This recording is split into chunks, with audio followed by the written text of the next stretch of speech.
It's the 19th of December 1702.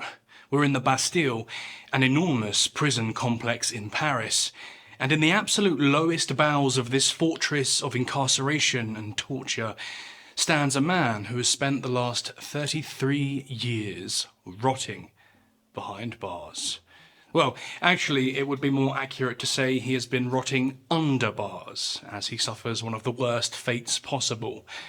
The Oubliette, a pitch-black underground dungeon the victims are tossed into, left with nothing but darkness and scuffling rats for company, until they're completely forgotten to the world, and finally succumb to malnutrition or madness. And as for the man currently in the Oubliette, under the Bastille, nobody knows for certain how long he's been there, or why he's been imprisoned in the first place. Guards are under strict orders never to communicate with him, only breaking the silence to toss down flasks of fetid water or scraps of mouldy bread. So extreme is his seclusion within the dungeon that these guards don't even know his name or what he looks like. Most have never seen his face through the pitch-black cell. Those that have gotten close enough to actually make out his features are sworn to an oath of complete silence. To most of the guards, he's known simply as the Man in the Iron Mask. It's the only name we have for him that survives to this day, and although many have tried to uncover his true identity, no one is certain who this prisoner in the Oubliette is. The Oubliette itself comes from the French word oublier, which means to forget. For the Man in the Iron Mask, it's most certainly been effective. No one can remember his true identity, and after 3 decades of wasting away in total darkness, neither can he. This was one of the very few confirmed cases of the Oubliette's use. You could argue that this was because it was an exceptionally rare punishment, but perhaps the real reason that records are so scarce is simply because of how effective the Oubliette was at making people utterly forgotten and forever erased from history. But what actually was the Oubliette, and who was the Man in the Iron Mask?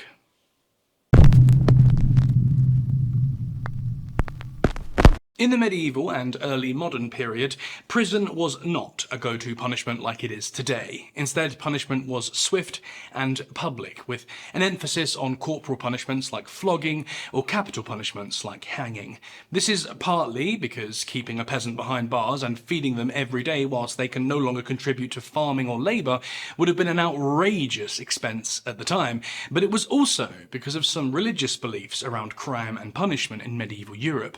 Serious crimes like murder were believed to add a kind of moral pollution to the community, and so a public execution or punishment was seen as a way of cleansing the moral community of that corruption and restoring things to a state of harmony. So, when someone was actually put behind bars, it usually meant that they weren't just criminals, but were instead hostages from wealthy families or rival political factions, and they would be held in captivity while their captor used them as a bargaining chip for negotiations and settlements. For this purpose, most captives would be kept inside a castle dungeon, where they would wait until a settlement was agreed, at which point they would be let free to go on their way. But in some cases, far deeper within the complex was a very particular kind of dungeon called the Oubliette, where people could be locked away for far longer periods of time, often forever, and far away from the public eye.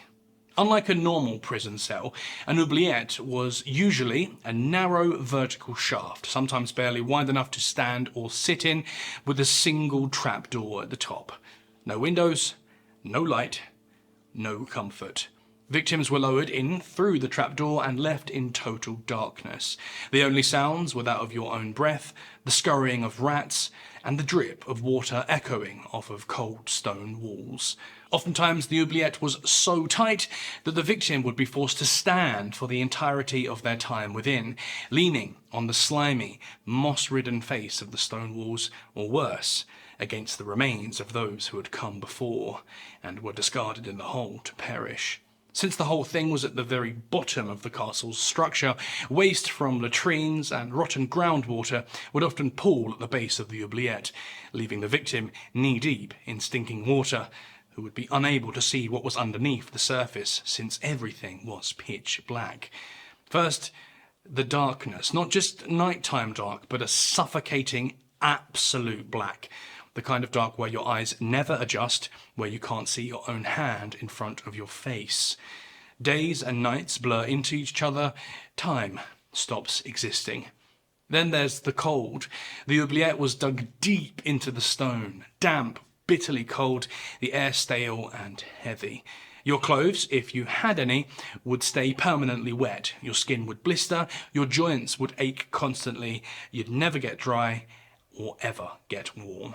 And worst of all, the silence, broken only by distant echoes, the sound of rats, or the occasional clang of the trapdoor far above. No voices, no sunlight, no human contact, just endless solitude.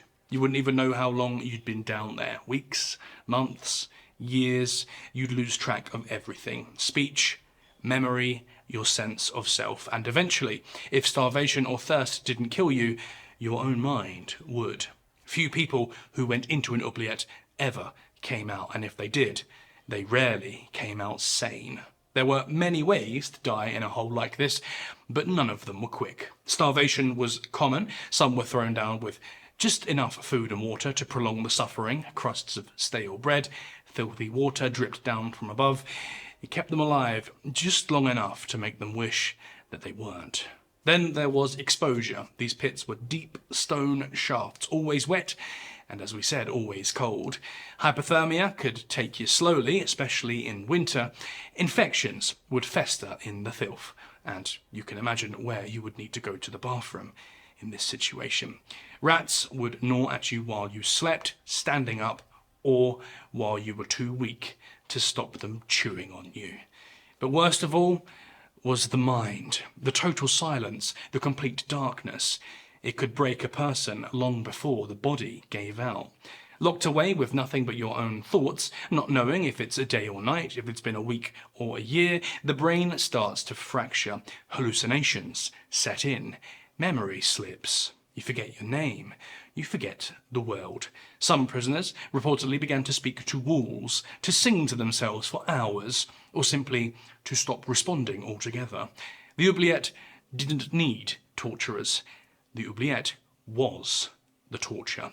We don't have diaries from victims, but we do know what happens to a human mind under similar conditions because modern psychologists have studied it by looking closely at solitary confinement, especially in supermax prisons, and the effects are disturbing. After just a few days in complete isolation, inmates report anxiety, paranoia, insomnia, hallucinations, even full-on psychotic breaks. And these are people who still get food, lighting, warmth, and maybe a toilet. Now, imagine what it's like in an oubliette. No light, no human voices, no clear sleep cycle, no stimulation, nothing.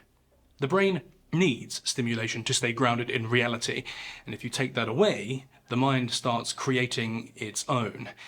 That's when the walls start to breathe. That's when you hear voices that aren't there. That's when you start to believe you're being watched or eaten alive from the inside. In short, the oubliette doesn't just punish the body, it strips away a person's sense of time, place, identity, and eventually, sanity. By the time starvation or infection finally sets in, the person who dies in the pit might no longer resemble the person who went in. And maybe that was the point all along. Not just to make someone disappear, but to unmake them completely. So, how often was this punishment actually used? Well, the oubliette is one of those punishments that barely leaves a trace, and that's the point. It was designed to make people vanish, quietly and completely. Because of that, we don't have long lists of names or detailed court records. Most who were thrown in were meant to be forgotten. That's what makes tracking real cases so difficult. You don't record what you're trying to erase. But the concept appears in whispers and rumours across Europe. In the Loire Valley, some castles have narrow stone shafts that match the exact design, hidden behind walls or beneath trapdoors, just wide enough to let someone in. In Scotland and Germany, some accounts described bottle dungeons, deep pits beneath towers where political enemies or traitors could be sealed away without trial. And then there's the one case that might prove the Oubliette wasn't just a legend. The individual with whom we started this episode, the man in the Iron Mask. He was arrested in 1669 under a false name, and for the next 34 years he was shuffled between the most secure prisons in France: Pignerol, Exil, Saint-Maury, and finally the Bastille. His guards were given strict orders never to speak to him, never let him be seen, and above all, never reveal his identity.